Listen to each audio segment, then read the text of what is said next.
5, 4, 3, 2, 1. So then Jelly writes to his mom, I don't know what to do, Mama. I showed him my jizz mop and told him all the story of how I didn't want to just be a man milk mopper my whole life, and went and found Toast and Silk and Mr. Gilbride. God rest his soul. He held on, Mama. He did even when Cannonballs fired that howitzer of a left arm that fateful night. I miss them, Mama. Welcome to the Scafacci verse.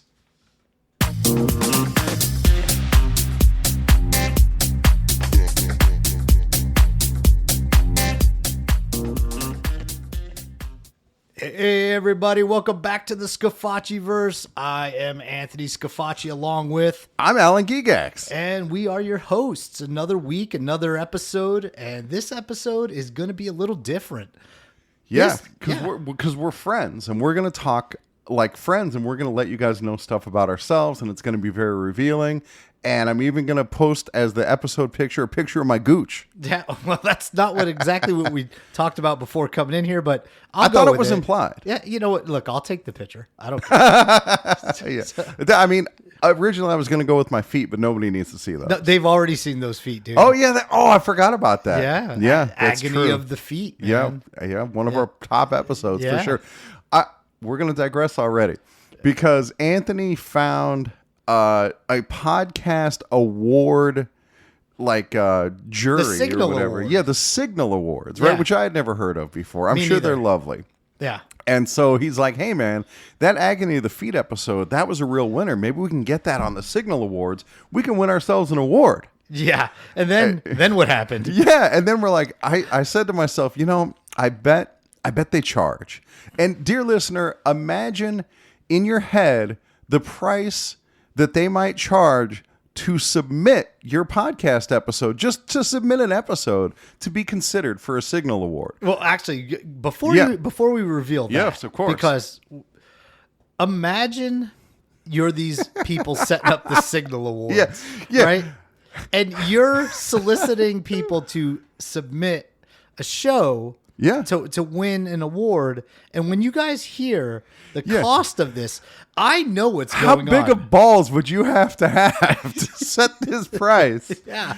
But then on top of it, they're not listening to these and then picking a winner. Dude, for that they're price, just counting bucks and then this guy wins. For this price, they better listen closely, not paying attention to anything else. Like, don't listen while you're doing your household chores, and they better write a fucking 5-paragraph essay. Yeah, when they're done with it. Yeah, I want to hear an episode by episode analysis. Yeah, of why this episode wins. Right, and it better not be that Chat GPT. Yeah, shit either. know it's Chat GPT. So okay, how much, Al? First off, hold on. You asked me to guess. Yeah, and I think the first guess I gave was like $100, right? I think it was even lower than that, like maybe $80 or something like that. But and dude, that's too much. That's crazy. Yeah, that's ridiculously high to submit a podcast episode. Yeah. Okay. So how much is it to enter your podcast episode to win a Signal Award?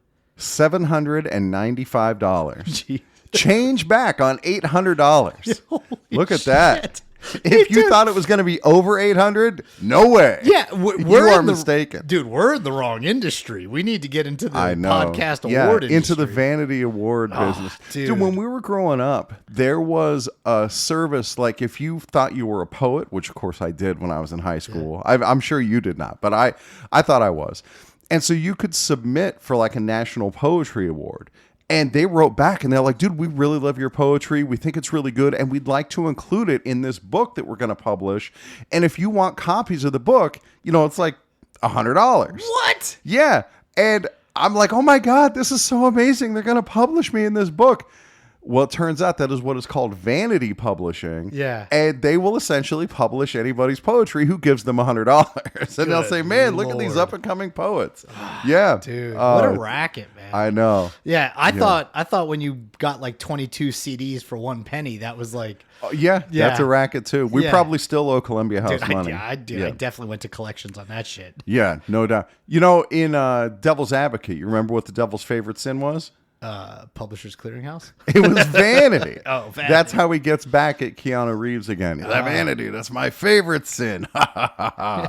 Then he just runs off to the corner. And, I mean, dude, you talk about exactly. Al Pacino, You talk about Vanity. The whole idea of a podcast. I mean, this is a vanity project. This is us literally listening to our own voices and literally jerking off to our own voices. Dude, we are not literally jerking off. Oh, no, not now. When I listen back later. Oh, okay. Yeah, that's how I know it's a good episode. Oh, Jesus, okay. And I just had, if it's a longer episode, then I got to edge for a long time. Oh, my God. Dude, I'm about to run out this room. This episode's going to be a short one, dude. Somehow, some way, you always... I got an Al Pacino joke. Yeah. That do you know how Mary was able to travel to Bethlehem so quickly? No. She had a great ass. Yeah. You know what the next line is? No, I don't. And you got your head all the way up it. Ah, there you go. That's good. Yeah. You know what movie that's from? That is The Scent of a Woman, right? No. What is it? No, it's from Heat, one of the great. Police movies of all fucking That's time. the one there's a big shootout and stuff, right? Dude, yeah. Val Kilmer. Val Kilmer. Don't get me started on Val Kilmer. They use that shootout right. to teach other people. Like, this is how you're supposed to, reload ammo and all kinds of shit. Look at that. Dude, it's so good. Yeah, that's cool. Yeah, that movie's amazing. So we have a sponsor for today's episode. And we have a tip. We might as well get to it. We're only 6 minutes in. Yeah, hey. Yeah, the sponsor for today's episode is the He Held On Foundation. Nice. They're still doing that great work. And He Held On Foundation, helping the elderly achieve their bucket list thanks to your generous financial donations. Hey, Al, speaking of the He Held On Foundation, yes, I'm working on, in the future, getting a representative of the He Held On Foundation to come into the studio, and we're going to do an interview. That would be awesome. Yeah, I have a lot of questions. Yeah, I'm working on it. It's in progress. I got irons in the fire. Dude, and as you guys know, listeners, we're getting interviews. So the profile of our interviews is going up. Yeah. And not to denounce any previous interviews, but now we're actually starting to get interviews of people that somebody's heard of beyond us. Right. Yeah, exactly. Yeah, dude. So that's it. All right. So the tip for today, give it to me, is praise is free.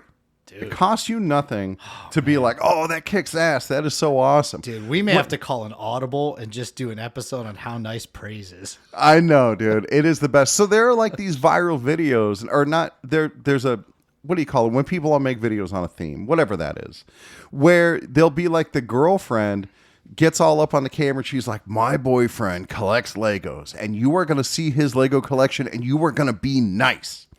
And then the boyfriend will come out and he'll sheepishly show his Legos. Or have you not seen these videos? No. Dude, there's a million. At first I thought I was like, it's a rib, right? A rib? What are you talking about? A joke, a practical joke, right? No, it's people earnestly showing their collections. But she's super proud of it. No. I think the girls are doing it because it's a meme or whatever. Okay. So it is they're doing it as a joke. Yeah, kind of. Yeah, but the boyfriends are earnest, and they're sincerely showing the thing that they're into. Yeah. And what's cool about it is the comments are super supportive. Sure. And people are like, dude, you don't need to tell me to be nice. Your Legos kick ass. All right. And so the first time I saw it, before I realized that it was this theme that all these different people are doing, I'm like, man, this is a really nice thing that this girl is doing for her boyfriend. And, it still is, right? The principle of it still stands. Dude, I'm way too cynical for this kind of thing. Yeah, well, that's it. But, dude, but this is the point, right? Because however cynically she might be posting the video, the boyfriend is typically earnest in his presentation. And the comments, that's my point, is that the comments are super nice and super supportive. All right. And for you to just type, dude, those Legos are awesome, it costs you nothing. Sure. And it might keep this guy off the ledge. Yeah, that's exactly right, dude. That is exactly right. And that's the kind of atmosphere that we try to foster on the headquarters page. Way to bring it around to something that something that's actually relevant to what we're doing. But dude, it's true. And we've nurtured this actually healthy, non-toxic environment. And it's all kind of based on that. like, dude, when your wife, puts on that new dress, it doesn't cost you anything to be like, damn, babe, that looks really good. Absolutely. And that might actually pay off at some point. Yeah, exactly. Yeah. Right. That's the other thing is like you can give praise cynically too and just, give praise because you're hoping to get a handy later. But regardless, dude, it doesn't cost you anything. Be effusive with it. Give it away as though it's free. All right. That's a great tip. And thank you to the He Held On Foundation. Yes, for sponsoring that tip. Right. Now Hey, the He Held On Foundation, they do great work. They do great work. And look at that. It didn't cost me anything to just say that. No. Okay. And so now we are going to get into our topic, which is to get to know Alan a little bit more and specifically what Alan does for work. Right. And some of the issues that he has there with our four-legged friends. Yeah, that's right. And so people. Putting mail in the box. You guys already know that I'm a mailman by day. I deliver mail in Las Vegas, where as we record this, the high temperature today was only 111 degrees. That wasn't too bad. No. It for me, I'm so desert acclimated that it has to get up into the 110s before I really start to suffer. Yeah. But then I suffer, and it's awful. And the trucks don't have air conditioning in them. And dude, it's brutal. What do you do about when it's so hot? Yeah. And you start mixing up a batch of ball soup? Well, so if I have a van where like my route now has a ProMaster van. It's standing height in the back. And so I carry wipes with me. And I'll go into the back of the van, pull my pants down, and just take out the wipes and try to clean everything up as best I can. I got to tell you, dude, if you were to come over there's here, so much shit going on in the back of that van. I know. Yeah, that's true. If you were to come over here and smell my nuts right now, it probably wouldn't smell that good. Well, I'm not going to because do that. it builds up. It's like the truckers they call it monkey butt. Monkey butt? Yeah. Is this like cousin to the swamp ass? Yeah, it's the exact same thing. Yeah. And I know it's called monkey butt because one time I was like at a truck stop and I saw this product and it said it's for monkey butt. Oh my God. I'm like, what the fuck is monkey butt? Yeah. Let me Google yeah, that. Well, it turns out, mailmen get that too.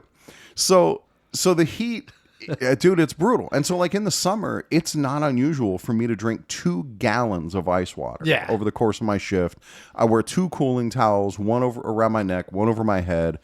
I wear, dude, the Columbia Omni Freeze. That shit works. Yeah, it really makes. It's a like difference. an undershirt, right? Like yeah, a base it's an layer. undershirt, like a base layer, and it has the way the fabric works. I don't know, but when it gets wet, it's colder than normal evaporation. It's made from unicorn hair. It must be, dude, but it really works. And like there are times. Does it come in black? Probably, but that would be counterproductive. Well, yeah, but like I guess certain if you're wearing it as a uniforms, base layer, you might need it to. Yeah, it might. Like if that's what your uniform requires. Yeah. Yeah, that's true because I have mine are like blue. Sure. And, postal blue, essentially. Okay. So, like, dude, there are days where I have the cooling towel around my neck, which is wet all the time, and then it drips down onto my chest, and it hits the shirt. Mm-hmm. And at the end of the day, like, I'll come home, take my shirt off, and it feels like I've had an ice pack on my chest. Wow. It really works. Yeah.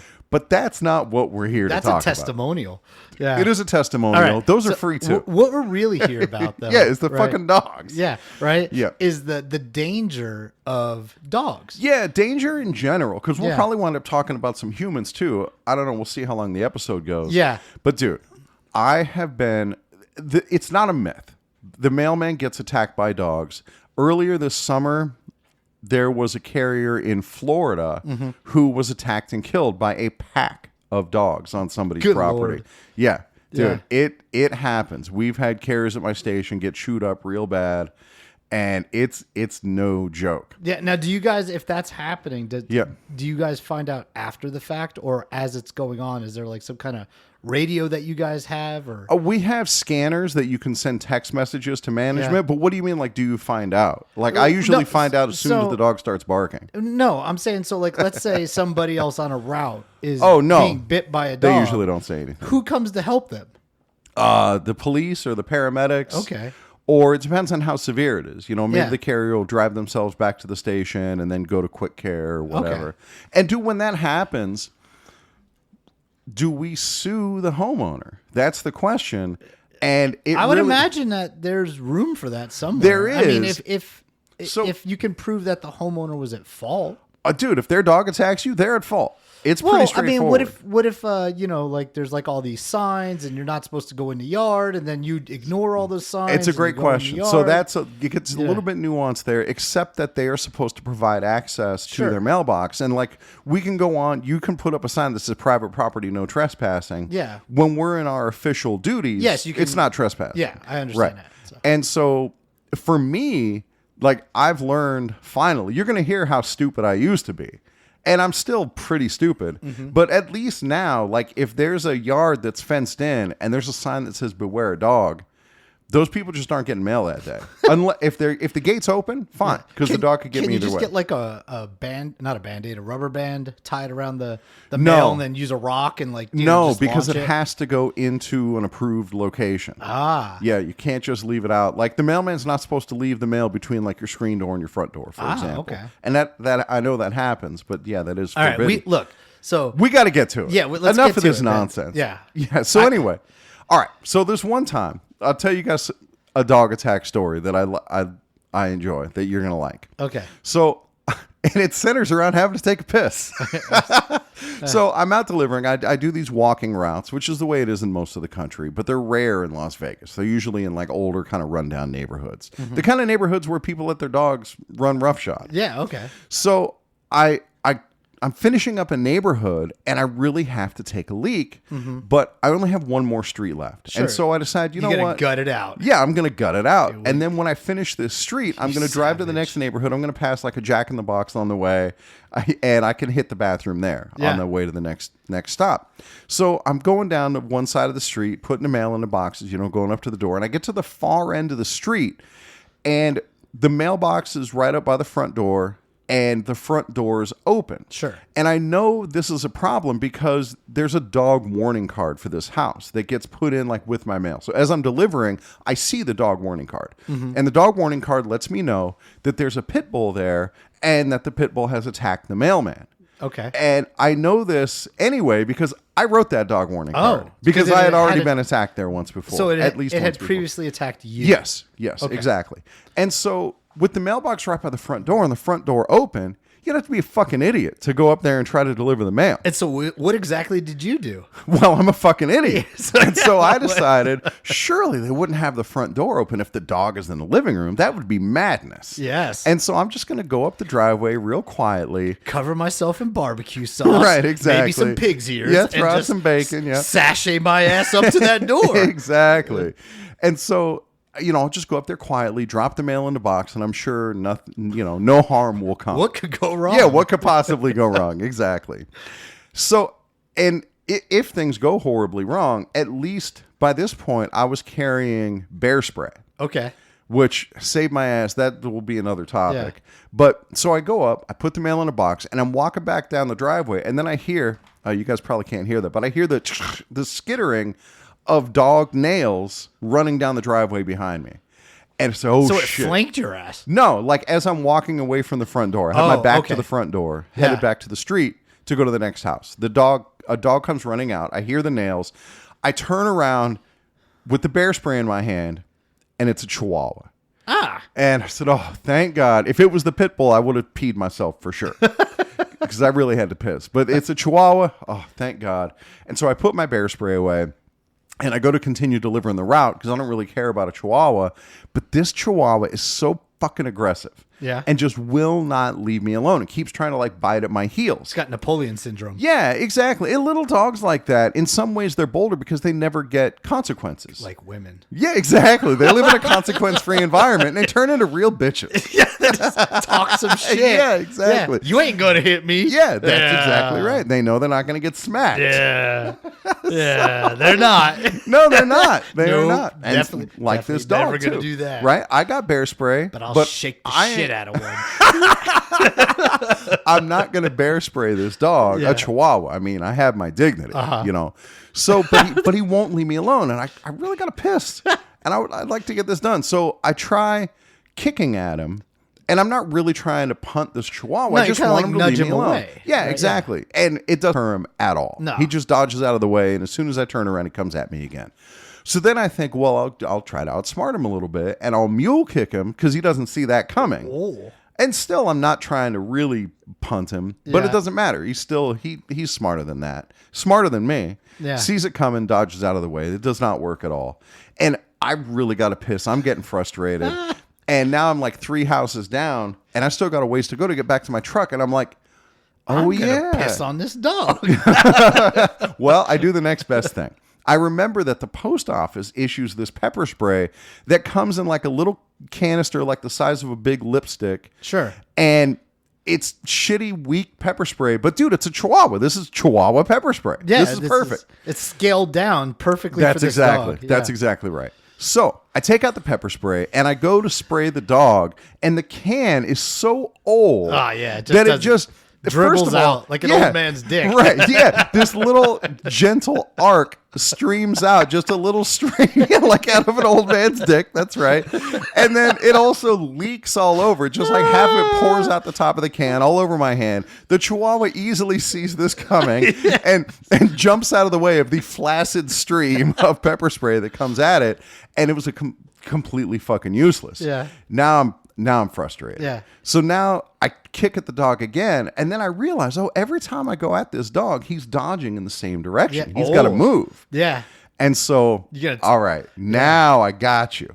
Now I take out the pepper spray again, and this time I'm going to lead the Chihuahua Ooh. off to the side. Ha ha! So I take out the pepper spray. I go to spray him again. Again, the gentle, flaccid arc comes out. Again, it pours out all over my hand, but I get that little fucker right on his nose. Nice. And this Chihuahua just licks his nose and keeps on coming. Yeah. It didn't even slow him down. 36 Scovilles, bitch. Yeah, exactly. Yeah, the Chihuahua. And Chihuahuas are probably bred to handle the hot and spicy. You know, he's like, I get table scraps hotter than that, you fucker. You puto. And so he keeps coming at me. It's fucking useless. And so finally, I got to pee so bad. I pick up a rock.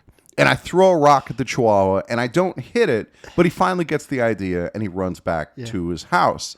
Finally, I get back to the truck, and that's when I can finally relieve myself and take a piss. And it's while I'm taking a piss that I'm suddenly reminded that my hand is totally covered in pepper spray. Yeah. Yeah. Yep. Chihuahua got the last laugh on that one. So, Dude.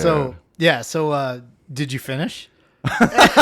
Well, I'll tell you, it burned the whole rest of the day. Dude. Yeah. So- it's not hot for a Chihuahua, No. but it's hot on a wiener. Yeah, those 36 Scoville units. Yeah, are 35 exactly. more than you needed. Oh, dude. So that happened one time, like with the bear spray, dude, that has saved my ass multiple times. Sure. And I remember I was on a really bad dog route. And I was getting attacked a lot. Like I've been attacked well over 100 times. Wow. Yeah. The number of times I've been bit is 0. Yeah, we've talked about Yeah, this. yeah. But I've been attacked a lot.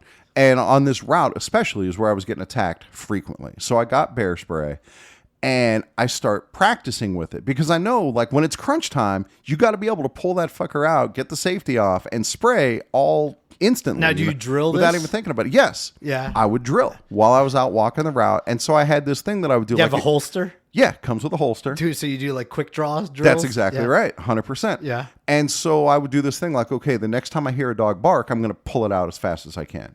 And so I'd get ready. And then you got to get the safety off and, ready to go. So another time. Do you time yourself? It was very fast. Yeah. Yeah. Yeah. I was right up there with like Wyatt Earp. Okay. Yeah. Yeah. Wyatt Earp would have got a face full of pepper spray. Not from that pepper spray. No, not from the got postal pepper maybe spray. like a would have got a topher- face full of bear spray. Yeah, okay. So anyway, because I am a fucking idiot, I again put myself in a dog attack situation. I'm approaching this house where the front door is kind of sideways that opens into like a carport. Okay. And then behind the carport is access to the backyard. Sure. And the gate to the backyard is open. And I know they have this dangerous dog that's attacked the mailman because, again, I am that mailman. I've already been attacked here. But this time it's even worse, dude, Anthony, because not only do I already know that there's a dog there, I see the fucking dog. Okay. The dog is laying down by the front door right by the mailbox. Okay. So I don't see a problem here yet. no, I don't see what could possibly go wrong here. So let me ask you, as a non-mailman, what do you think the mailman should do in that situation? Dude, I don't know. I mean, I probably wouldn't go up there. I'd probably Yeah, that's right. Maybe like call out or something. Yeah, or, go home. Yeah. Yeah. No, I mean like yell to the door. Like, hey, are you inside? Can you get your dog? Come and get your man. Yeah. So I don't do that. No. Because I'm stupid. The right answer, by the way, is just skip the house.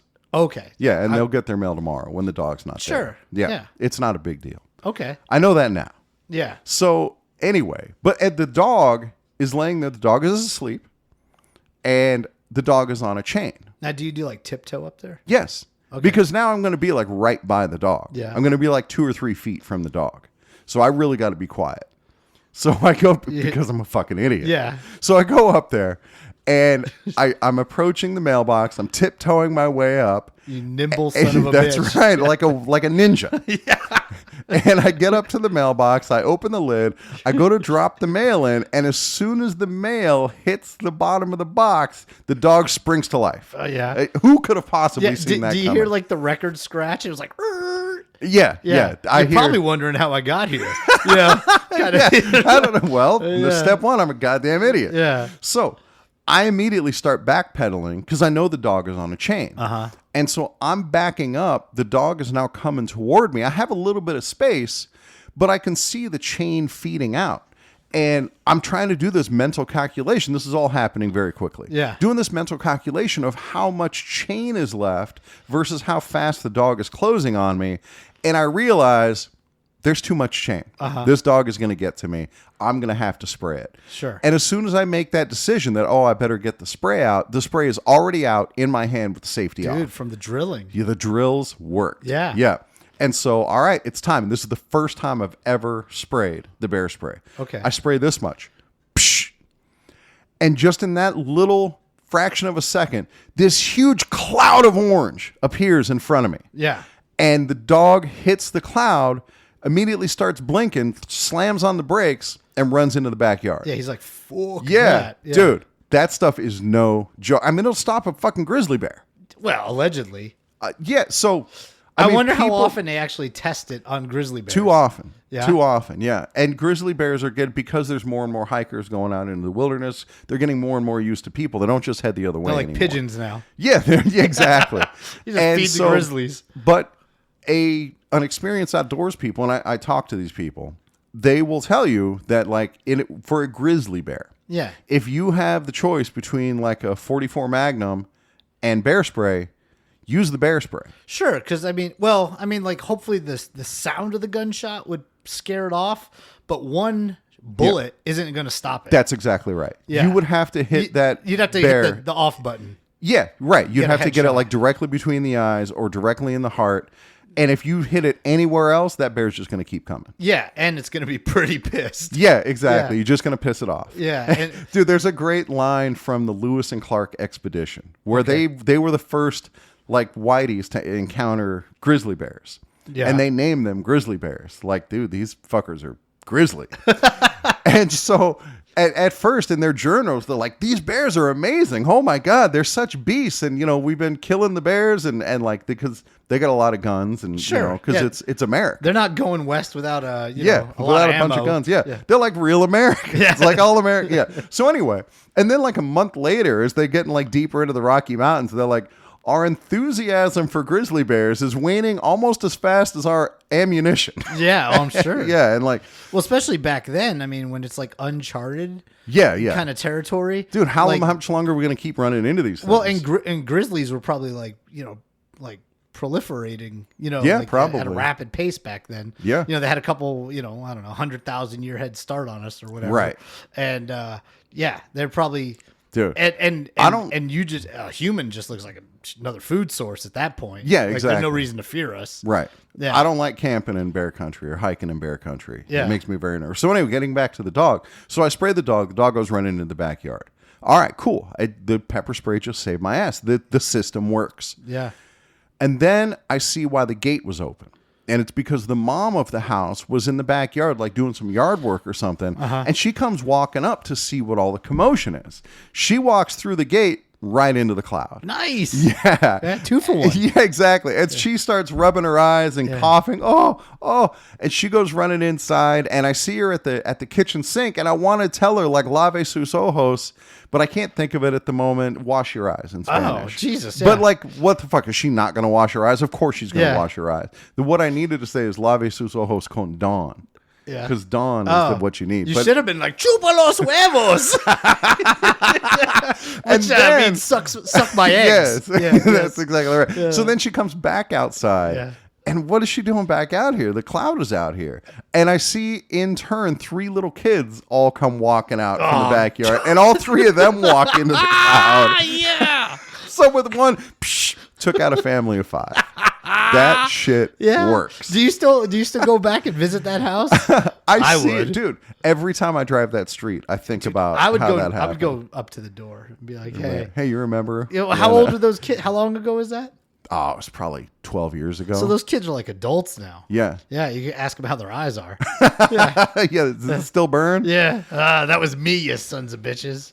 So those are my mailmans. There's a lot more stories where those came from, but it turns out we kept getting sidetracked. Yeah, it's okay, Funny man. how that works. Yeah, these bonus episodes, they're fun that way. Like it's good to get into this stuff, and look, man. In a couple of days, it'll be after they finally listen to this. Will be after the game has dropped. Yeah, right. But like, dude, people are gonna be playing the shit out of the game. They're just gonna want to listen to something fun, and this is fun. So yeah, it is definitely so fun. Hey, who do we got for a sponsor for this episode? Today's sponsor is the Orr House. Here we go. This week, the Scavachiverse is brought to you by the Orr House, Logan, Utah's most accommodating private club.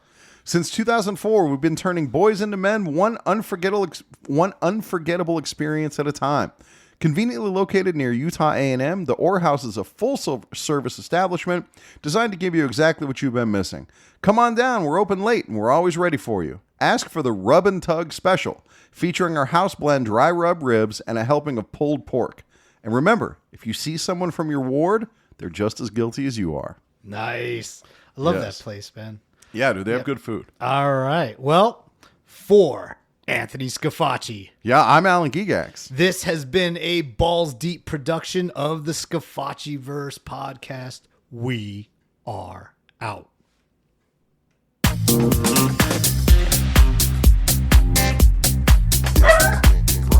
long did we go?